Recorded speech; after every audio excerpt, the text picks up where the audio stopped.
పెళ్లికి బంగారానికి విడదీయలేని అనుబంధం. నా పెళ్లి ఆభరణాల విషయంలో ఒక్కొక్కరిది ఒక్క చాయిస్. మా అందరి అభిరుచులకి ఏకైక ఎంపిక మానిపల్లి జ్యువెలర్స్. నచ్చింది కదా, నచ్చినాక ఇంత సతాయిస్తుంటే మీరు ఎందుకు ఈ వెంటనే ఎందుకు పడ్డారు? నాకు కంప్లీట్గా ఇంకా కనెక్ట్ అయిపోయింది ఇంకా హార్ట్కి. సో లైఫ్ లాంగ్ తనతోనే ఉండాలి. ఎన్ని ఇలాంటివి వస్తుంటాయి పోతుంటాయి. అంటే నాకు ఇష్టం ఉంది కానీ నేను ఆయనకి వేరే పెళ్లి చేయాలి సో ఆమె ఆ థాట్ లో ఉంది. నేను ఆ థాట్ లోనే ఉండేదని నా థాట్ వద్దు, నేను నీతోనే ఎందుకు మళ్ళీ పిల్లల ఎక్స్పెక్టేషన్ ఉంటది కదా, మీ మమ్మీ డాడీకి పిల్లలు అది ఇది మనవలు మనవరాలు అని చెప్పి. నేను ఈయన వచ్చేసరికి మరి నాకు ఇష్టం లేకపోతే నేను రెడీ అయ్యి ఎందుకు కూర్చుంటాను? చక్క చీర కట్టుకుని రెడీ అయ్యి జడేసుకుని కూర్చుని ఎందుకుంటాను? అవన్నీ ఆయన అబ్జర్వ్ చేశారు. సరే, పెళ్ళైన తర్వాత మీరు అనడం జరిగిందా ఇంకో పెళ్లి చేసుకొని? అన్నాను. అన్నారా మీరు? ఓకే. చెప్తేనే ఒక పెద్ద ఇన్సిడెంట్ కూడా అయింది. ఏమైంది? అసలు చెప్పలేము. అది చెప్పాలైతే కోసేసుకోవడము, నాకు ఇంక వద్దని ఫ్యామిలీతో అసలు మాట్లాడలేదు. పెద్ద గొడవ అది. ఇంకా ఇక్కడ ఇంత పెద్ద ఒక కోల్ ఉండి తాగేశాడు. First Harpic తాగేశారు. తాగేసి ఇంత పెద్ద కోలు నన్ను ఎంత పెళ్లి చేసుకోమంటున్నావా, నలుగురిలో నిన్ను ఇలా చేసుకుంటేనే ఇలా పెట్టేసుకున్నాడు. ఆ మచ్చ ఇక్కడ ఇలా పడిపోయింది. దేనితోటి? కోలు ఉంటది కదా, బొగ్గు. ఓకే. అది కాల్చిన దాన్ని తీసుకుని ఇక్కడ పెట్టుకున్నాడు. ఓకే. అట్లా అమ్మో నుంచి ఇంకా కెలగది ఇంకా వద్దు అమ్మో ఆ రచ్చ. నేనేదో సరదాగా అన్నా, నువ్వు ఎందుకు అంతే అట్లా కవర్ చేసింది. అంటే హార్పిక్ తాగాక నాకు భయం వేసింది. మాకు తెలిసిన డాక్టర్ని పిలిచి వామిటింగ్ చేయించేసి తన థాట్ ఏంటంటే ఎందుకు లైఫ్ ఇది వేరే కోవలోకి వెళ్ళిపోతుంది, పిల్లలు ఉండరు, మళ్ళీ మీ ఫ్యామిలీ బాధపడుతుంది నా వల్ల అని చెప్పేసి, నా వల్ల బాధపడకూడదు, నువ్వు హ్యాపీగా ఉండాలని ఆ థాట్ లో ఉండేది అప్పుడు. సో ఇప్పుడు నన్ను వదిలి ఉండలేదు. అట్లా బేసికల్లీ ఏంటంటే నాకు ఏమనిపించింది అంటే వాళ్ళకి కొన్ని ఎక్స్పెక్టేషన్స్ ఉంటాయి. మేము ఇలా మారిపోయాక మా ఫ్యామిలీ కూడా కొన్ని ఎక్స్పెక్టేషన్స్ ని చంపేసుకున్నట్టే వాళ్ళ ఫ్యామిలీ, తను అబ్బాయి తనకు ఒక అమ్మాయి కావాలి, పెళ్లి కావాలి, పిల్లలు కావాలి, మా వంశం పెరగాలి అనే థాట్ లో వాళ్ళు ఉంటారు. ఒక ఎనిమిగా నేను అయిపోవడం నాకు ఇష్టం లేదు. మేము ఎంతసేపు సాక్రిఫైస్ చేస్తూనే ఉంటాం. మా లైఫ్ చూడడానికి చక్కగా రెడీ అవుతాం, బంగారం పెట్టుకున్నా దాని వెనకాల ఎన్నో నిద్రలేని. సరే, ఇప్పుడు సాక్రిఫైస్ మీరు చేసిరా, రాజుగారు చేసిరా? నాకు తెలిసినంత వరకు సాక్రిఫైస్ చేయలేదు. ఇష్టం వేరు, సాక్రిఫైస్ వేరు, లవ్ వేరు. ఆయన లవ్ తో కూడి నాకు లైఫ్ కావాలి. ఇప్పుడు పెళ్లి చేసుకుంటారు ఒక అమ్మాయిని, పిల్లలు పుట్టకపోతే కాదు. మీరు రాజుగారు సాక్రిఫైస్ చేస్తారని చెప్పొచ్చు కదా. మీరు చేయలేదు. ఎందుకు సాక్రిఫైస్? ఎందుకు చేయలేదు? ఆయన జీవితాన్ని సాక్రిఫైస్ చేసింది మీకు లేదే. సాక్రిఫైస్ చేస్తే అది వేరే ఉంటది. ఓకే. ఇప్పుడు నేను ఉన్నాను, నేను ఇప్పుడు మా ఫ్యామిలీని చూసుకోవాలి. నార్మల్ గా అబ్బాయిగా ఉండి అమ్మాయిగా మారినందుకు నేను మా అక్క వాళ్ళ పిల్లల్ని అలాగే చూసుకోవాలి, ఈయన కూడా అలా చూసుకోవాలి. ఇది సాక్రిఫైస్ అనుకునే బదులు ఒక లవ్ కమ్ బాండింగ్ అని అనుకోవాలి. సాక్రిఫైస్ చేసామంటే అది ప్రేమే కాదు. ఓకే. అది దెప్పు పడడం. నేను నా దృష్టిలో. ఓకే. నువ్వు ఇష్టంతో చేసుకున్నదాన్ని సాక్రిఫైస్ అని ఎలా అంటావు? లవ్ అనాలి దాన్ని. ఓకే. అది ప్యూర్ హార్టెడ్. కొద్దిసేపు కూడా అవును రాజుగారు గ్రేట్ అని మాత్రం చెప్పట్లే కదా మీరు. ఆయన లేకపోతే నేను లేను. నా పేరులో ఆయన పేరు ఉంది, మేమిద్దరం సమానం. ఓకే. సో మా ఇద్దరిని ఈక్వల్ గానే చూడాలని నేను అనుకుంటా. ఆయన ఎక్కడ కానీ మేము మా వ్యూవర్స్ కి మాత్రం రాజుగారి గ్రేట్ అంట. నేనైతే sure, thank you. Definitely. Feel అవుతున్నారా మీరు? నేను ఫీల్ అవును. ఓకే. నాకు లైఫ్ ఇచ్చినందుకు నేను చాలా హ్యాపీగా ఫీల్ అవుతున్నా. ఈయన్ని నన్ను చూసి మరికొంతమంది కూడా బయటకు రావడం జరిగింది. అవును, చాలా మంది పెళ్లి చేసుకోవడం జరిగింది. ఇక ఉండడం ఉండకపోవడం అది వాళ్ళ ఇష్టం. ఇంకా వాళ్ళ వాళ్ళ విజ్ఞతకి వదిలేస్తాం. పెళ్ళైన తర్వాత ఏమైనా గొడవలైనాయా ఎప్పుడైనా? అంటే ఎలా అంటే కొట్టుకోవడం ఇంట్లో? అమ్మో, నన్ను ఎప్పుడు అసలు ఒంటి మీద ఒక దెబ్బ వేయాలి. మీరు కొడతారా? చిచ్చి. నాకు బేసికలీ నార్మల్ గా అవుతాయి కదా చిన్న చిన్నవి. చాలా కోపం ఎక్కువ, చాలా అంటే చాలా. నన్ను ఇలా తొక్కితే అలా లెగుస్తా. ఓకే. అంత కోపమైన మనిషిని ఇలా ఆపుకుంటూ చాలా నా కోసం ఆయన చాలా తగ్గారు. నేను అసలు అంటే అసలు ఎక్కడికో వెళ్ళిపోయాను. ఈ మధ్య నన్ను గుర్తుపట్టడంతో జనాలు అమ్మో నాకంటూ ఒక ఫేమ్ ఉంది, నేనంటూ ఒక నలుగురిలో గుర్తుపడుతున్నారు. మనతో పాటు నా బిహేవియర్ ని మొత్తాన్ని మార్చేసింది నా భర్త. చాలా మార్చేశారు నా బిహేవియర్. ఎలా మార్చాడంటే ఇక అసలు చెప్పలేము. అసలు ఒక వేలో చాలా బాగా మార్చేశారు. సో అంటే మీకు పిల్లలు పుట్టారు కదా, సో నెక్స్ట్ ప్లానింగ్ ఏంది ఫ్యూచర్ లో? పెంచుకోవాలనుకుంటున్నాం. అంటే దత్తత తీసుకుంటారా లేకుంటే ఎట్లా? దత్తతే తీసుకుంటాం. ఓకే. ఎంతమంది పిల్లల్ని? ఇద్దరు చాలా? డజన్ వద్దా? ఇద్దరే. సో అంటే ఇద్దరు పాపలు ఇద్దరు బాబులు? ఒక పాప ఒక బాబు. సో అంటే ఇప్పుడు ఇక్కడ ఒకటి మాట్లాడుకోవాలి, చాలా మంది అమ్మాయిలను ఇస్తారు కానీ అబ్బాయిలను ఇవ్వరు కదా. అప్పటికి టెక్నాలజీ కొంచెం పెరిగితే బాగుండు, ఏదైనా నా వల్ల కానీ మనము మంచిగా అంటే అందరు ఇస్తారని ఇవ్వరని అన్నాను కొంచెం. అంటే లేదు అదేదో టెక్నాలజీ వచ్చిందంట కదా. ఓకే, ఆ టెక్నాలజీ యూజ్ చేసుకుంటారా మీరు? సరోగసి అది ఇంకోటి సరోగసి. ఓకే. అది ఇప్పుడైతే అవ్వలేండి. పాపనైతే ఫస్ట్ తీసుకోవాలనుకున్నాము, దాని తర్వాత ఇంకా లైఫ్ లో సెటిల్ అయితే ఒక బాబు అనుకున్నాము. అట్ ద సేమ్ టైం మా అక్క వాళ్ళ పిల్లల్ని కూడా చూసుకోవాలి, చదివిస్తున్నాను. అక్క వాళ్ళ పిల్లకి కానీ ప్రతి ఇంట్లో వాళ్ళకి నేను సపోర్ట్ చేయాలి. అట్ ద సేమ్ టైం మా పర్సనల్ లైఫ్ కూడా లీడ్ చేసుకోవాలి. ఓకే. నాకు 6 పిల్లలు అనుకుంటా నేను, అంతే. ఎవరెవరు 6? అక్క వాళ్ళ పిల్లలు సాయి, మాకు వచ్చే ఆరాధ్య, అందరితో కలిపితే 6 అవుతారు. అంటే మరి మీ రాజుగారు? ఆయన నాలో సగం, నేను ఆయనలో సగం. ఓహో, అంతేనా? సో అంటే ఫ్యూచర్ లో పిల్లల్ని తీసుకొని పెంచుకుంటారు. పెంచుకున్న తర్వాత ఒకవేళ పెద్దగా అయిన తర్వాత మీరు మా పేరెంట్స్ కాదని చెప్పేసి వెళ్ళిపోయే ఛాన్స్ కూడా ఉంటది కదా. చాలా చూస్తున్నాం మనం టీవీలలో. ఒక ట్రాన్స్ నేనే కాదు, నాకన్నా ముందు చాలా చాలా పెద్దవాళ్ళు కూడా పిల్లల్ని పెంచుకుని పెళ్లి చేసిన వాళ్ళు చాలా మంది ఉన్నారు. ఇప్పుడు మీడియాలో అందరూ క్లిక్ కారు, కొంతమంది క్లిక్ అవుతారు కదా. సో అలా చాలా మంది పెద్ద పెద్ద ట్రాన్స్ కమ్యూనిటీకి చెందిన వాళ్ళు పెళ్లి చేశారు కూడా పిల్లల్ని పెంచుకుని. వాళ్ళు వదలకుండా అలాగే ఎలా ఉన్నారు. ఒక అవగాహనతో ముందుకు వెళ్తున్నాం మేము. ఒక విత్తనాన్ని పెంచి పోషించి దాని కాయలు వచ్చే వరకు ఉన్న వాళ్ళు అల్లారు ముద్దుగా మేము చూసుకుంటాం ఖచ్చితంగా. మనం పెంచే వాతావరణం కూడా, మేము పెంచే వాతావరణం కూడా చాలా చాలా చాలా బాగా పెంచుతాం వాళ్ళని. సో డెఫినెట్లీ వాళ్ళు మమ్మల్ని వదిలి వెళ్ళరు. ఒక ట్రాన్స్ ఇది మా అమ్మ కాదు అని చెప్పిన వాళ్ళు ఎవరు బయటకు రాలేదు ఇప్పటి వరకు. నార్మల్ గా ఒక అమ్మ నాన్ని పెంచి పెద్ద చేసి వదిలేసి ఓల్డేజ్ హోమ్స్ ఉన్నాయి, కానీ ఒక ట్రాన్స్జెండర్ కు ఓల్డేజ్ హోమ్ ఎక్కడుంది? మాకు మేమే స్ట్రాంగ్, అంతే. ఒకవేళ అలా వదిలి వెళ్ళినా కూడా వాళ్ళు ఎక్కడున్నా బాగుండాలని మనస్ఫూర్తి కోరుకునే తల్లి మనసు మాది కూడా. అయితే మీ పెళ్ళైన తర్వాత ఎప్పుడన్నా తిను మీ దగ్గర ఏడ్చిన రోజులు ఉన్నాయా? పెళ్ళైన తర్వాత తన కష్టాలు అవి చెప్పుకొని ఏడుస్తుంది కానీ కనిపించదు, అంటే చూపియదు. ఓకే. కಣ್ಣు నుంచి నీళ్ళు వస్తే నాకు తెలుస్తుంది, దాన్ని దాచిపెట్టేస్తుంది అట్లా. ఓకే. ఇంకా కష్టాలు నేను అన్ని తెలుసు ఓవరాల్ గా. సో A to Z తన గురించి నాకు తెలుసు కాబట్టి ఇంకా తెలియాల్సినవి ఏమీ లేవు.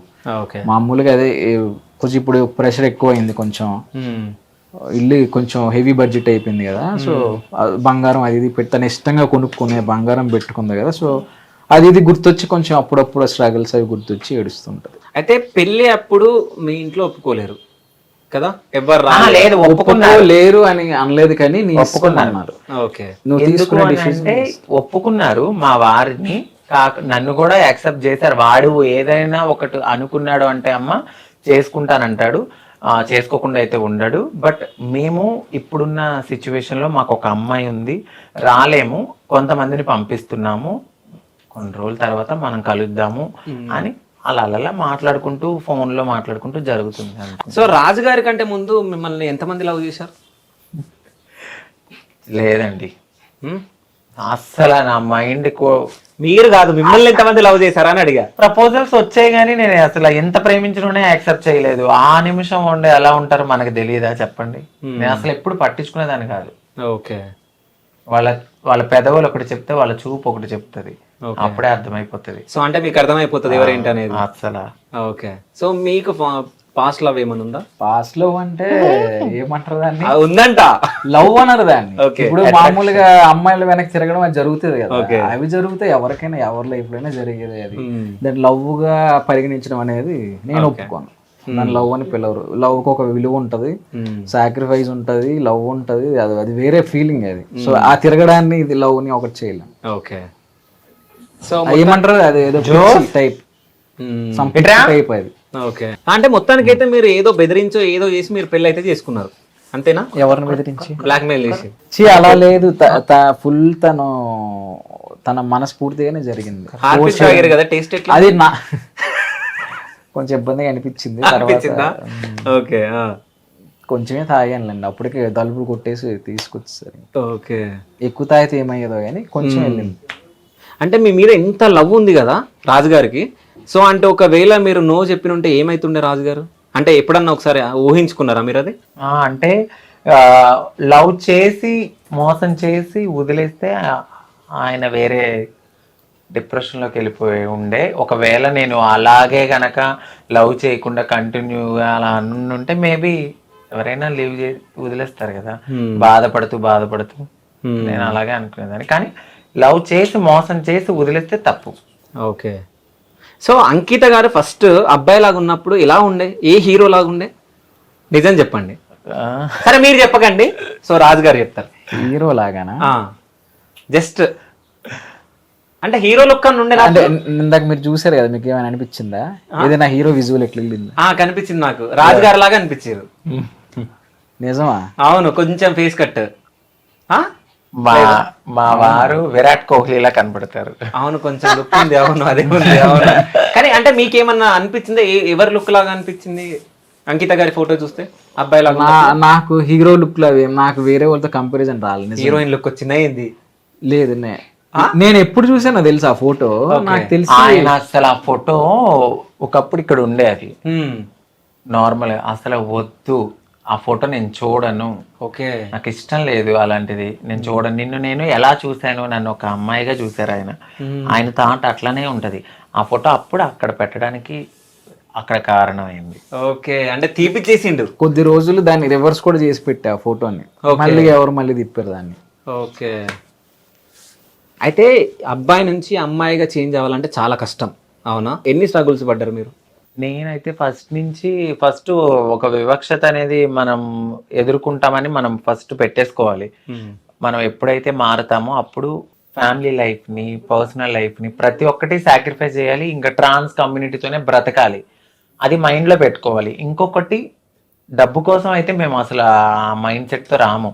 మేము నార్మల్గా ఒక అమ్మాయిగా మారాలి, మేము ఇది అని తెలుసుకుని అందరినీ దూరం చేసుకుని కమ్యూనిటీలో రావడము, గ్యాదర్ అవడము. తర్వాత ఇంకా యాజ్ యూజువల్ ఇంకా అందరూ వదిలేసిన తర్వాత మన దగ్గర ఏముంటది, భిక్షాటన చేసుకోవాలి. ఫస్ట్ భిక్షాటన తర్వాత మీకు ఇంకా ఆప్షనల్గా అన్నీ ఇస్తారు, సెక్స్ వర్క్ ఇలా అన్నీ ఉంటాయి.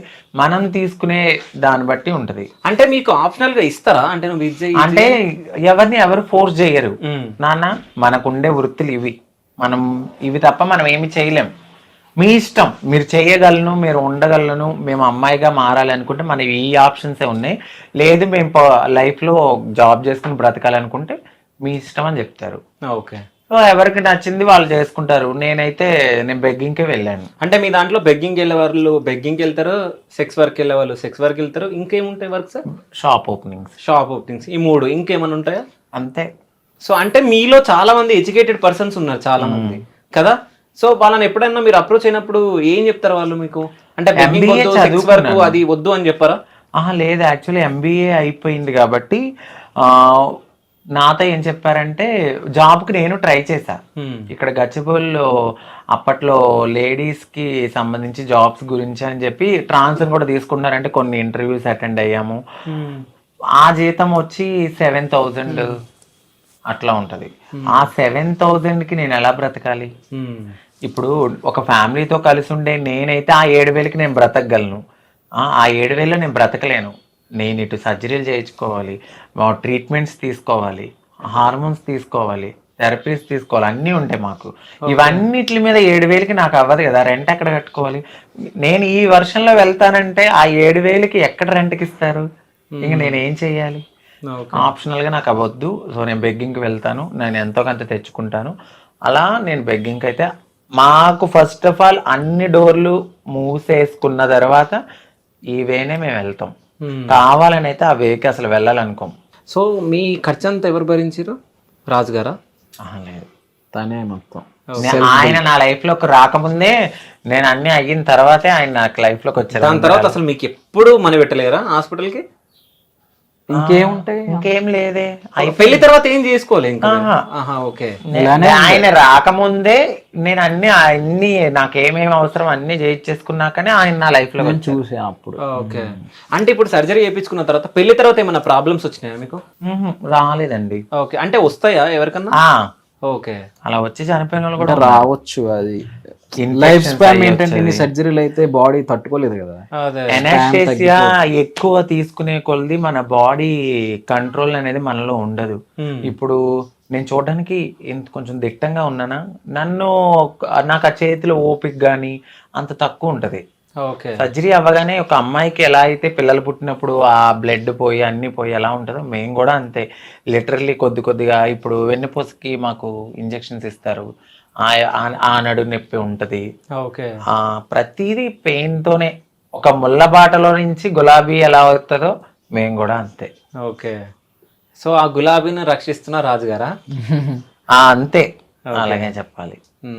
చాలా బాగా చూస్తారు. సో పెళ్లి తర్వాత చాలా మంది బయటికి వస్తున్నారు కదా, మీ తోటి ఎవరైనా సజెషన్ తీసుకొని పెళ్లి చేసుకున్న వాళ్ళు ఉన్నారా? నేనైతే చెప్తానండి ఫస్ట్. ఓకే. అలా అడిగి చేసుకున్న వాళ్ళు కూడా ఉన్నారు. ఓకే. కానీ మీడియా ముందుకు రాని వాళ్ళు కూడా ఉన్నారు, అంటే అక్కడక్కడ చేసుకుని. సో నేనైతే ఒకటే చెప్పా, అండర్స్టాండింగ్ తో చేసుకోండి. గొడవలు అవుతాయి. ఇప్పుడు వైఫ్ అండ్ హస్బెండ్ అన్నాక గొడవలు అవుతాయి. త్వరగా దేనికి అట్రాక్ట్ అవ్వద్దు. ఫస్ట్ ఫ్యూచర్ గోల్ ఎక్కువ పెట్టుకోండి. లవ్ చేసాము అంటే దానికి తగ్గట్టు చాలా ఉంటాయి. అన్ని గమనించి అన్ని చూసి అన్ని చేసి చేసుకోండి. ఒకరినొకరు అర్థం చేసుకున్నాక ఇంకా మేము చేసుకోవాలి అనుకున్నప్పుడే చేసుకోండి. చేసుకుని మళ్ళీ విడిపోతే అది మొత్తం కమ్యూనిటీ ట్రాన్స్ మీద పడుతుంది. ఇప్పుడు ఒక అబ్బాయి తప్పు చేస్తే అబ్బాయిలు అందరి మీద తప్పు వేయరు, ఒక అమ్మాయి తప్పు చేస్తే అమ్మాయిలు అందరి మీద చేయరు. కానీ ఒక ట్రాన్స్ ఎవరో ఒకరు చేసేదానికి ఈ ట్రాన్స్జెండర్లు అంతా ఇంతే. ఓకే. సో మీరు బెగ్గింగ్ వెళ్ళినప్పుడు ఎంత సంపాదిస్తుండే మీరు రోజుకి? అడుగుతున్నా, చెప్పండి. అంటే చేసేదాన్ని హౌస్ ఓపెనింగ్స్ కి చెప్తాను చూడండి, మీరు అడిగారు కాబట్టి లాజిక్. నేను డైలీ ఒకప్పుడు వెళ్ళినప్పుడు నేను ఎర్లీ మార్నింగ్ లెగిసి 9-9:30కి నా లైఫ్ని స్టార్ట్ చేస్తే నేను నైట్ 6కి వచ్చిన తర్వాత మళ్ళీ నేను వైన్ షాపులు కూడా అడుక్కునేదాన్ని. అంటే 10 రూపాయలే కానీ 5 రూపాయలే కానీ ప్రతి రూపాయి పోగేసి ఒకరోజు 1000 వస్తుంది, ఒకరోజు 2000 వస్తుంది, ఒకరోజు 3000 వస్తుంది. దీనికి కౌంట్ అనేది ఉండదు. ఒకరోజు ఎక్కువ రావచ్చు, ఫ్లక్చువేట్ అవుతూ ఉంటది కదా. ఆ వచ్చిన రూపాయిని నేను చిట్టీల రూపంలో దాచుకుని చిట్టీలు వేస్తూ నేను తినక కష్టపడి ఏదైనా ఓపెనింగ్ ఉంటే వాళ్ళు ఇచ్చింది వాళ్ళు 10 రూపాయలు ఇవ్వని 10,000 ఇవ్వని, అది కూడా నేను ఒక్కదాన్నే వెళ్ళి తీసుకుని వాళ్ళకి బ్లెస్ చేసి వచ్చిన డబ్బులు అన్నీ. ఇంకోటి ఈ మధ్య కాలంలో కొంచెం వచ్చిన యూట్యూబ్ డబ్బులు ఇవి యాడ్ చేశాను అంతే. ఓకే. నేను చిట్టీలు వెయ్యగా దాచుకున్న డబ్బులు ప్రతిదీ దాయగా చేసుకున్నాను. ఓకే. ఇప్పుడు యూట్యూబ్ నుంచి ఎంత సంపాదిస్తున్నారు? నెలకి ఎన్ని లక్షలు వస్తున్నాయి? నిజం చెప్పండి. నేను ఇప్పటి వరకు మా ఛానల్లో కూడా రివీల్ చేయలేదు. ఓకే. మీ ఇష్టం, చెప్పాలనుకుంటే చెప్పండి, లేకుంటలేదు. లక్షలు అయితే వస్తున్నాయి, లక్షలు వస్తున్నాయి. అవునా? సో మిలియన్లు పోతున్నాయి అంట. కదా అంతగానో? అంటే 2.5 కి మధ్యలో ఉంది. సో లక్షలే కదా మరి. అదే ఇంకా లక్ష కంటే ఎక్కువ వస్తుందంట. 1,50,000 1,70,000 అంతే. కానీ అది మీరు కష్టపడుతున్నారు. సో మీ ఇంట్లో మీరు కష్టపడి మీరు చేసుకుంటారు కాబట్టి అది వేరే వాళ్ళ డబ్బేం కాదు, మీ డబ్బే. సో చెప్పుకోవచ్చు ధైర్యంగా, సంపాదించినంత. ఎవరు వచ్చి మిమ్మల్ని మీ దగ్గర గుంజుకొని వెళ్ళారు కదా, అంతే కదా? అంతేలేండి. 1.7 1.8 అట్లా వస్తుంది. ఓకే. సో రాజుగారికి నెల శాలరీ ఎంత వస్తుంది? ఈయనకి 3 వస్తుందండి. 3L. 2.5 వచ్చాయి పాత దాంట్లో, ఇప్పుడు 3 దాకా వస్తుంది కొత్త దాంట్లో. ఓకే. భర్తలో సగం భార్య. సో అంత సంపాదిస్తున్నారు ఇప్పుడు యూట్యూబ్ వల్ల, అంతేనా? సో కెమెరామ్యాన్ ఎవరు మీకు? మా అబ్బాయి. మీ అబ్బాయి. సో మీ అబ్బాయి అంటే ఎవరైనా అసలు? సాయి అండి. ఓకే. మాకు ఎప్పటి నుంచో క్లోజ్. సో మాతోనే ఉంటాడు తను. ఏడుస్తున్నాం అనుకుంటున్నా? లేదు. ఓకే. మాతోనే ఉంటాడు. ఒక అబ్బాయి. మేము ఎలా అంటే ఇంకా పెంచుకోవట్లేదు కాబట్టి తను ఉన్నంత వరకు, తనకి జాబ్ వచ్చే వరకు మాతోనే ఉంటానని ఉంటాడనమాట. ఫ్యామిలీ పర్సన్ అంతే. సో అంటే తను మీ దగ్గరకు వచ్చినట్టే నెక్స్ట్ ఆయన ప్లానింగ్ ఏమైనా ఉందా? ఎవరికండి? మీ సాయికి? లేదేమి. ఓకే. ఓన్లీ ప్రేమగా వచ్చాడు, ప్రేమగా ఉంటున్నాడు. ఓకే. జాబ్ సెటిల్ అవ్వాలి కాబట్టి ఇక్కడ మాదాపూర్ ఇంటర్వ్యూస్ కి వాటికి అటెండ్ అవ్వడానికి ఇక్కడ దగ్గర వాళ్ళ ఓన్ హౌస్ కూడా ఉంది, అక్కడికి వెళ్తాడు, ఫ్యామిలీ దగ్గరికి వెళ్తాడు.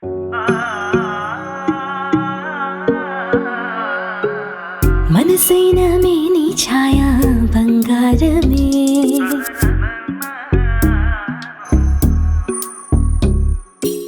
సొగసైన మేలి మాయా బంగారమే,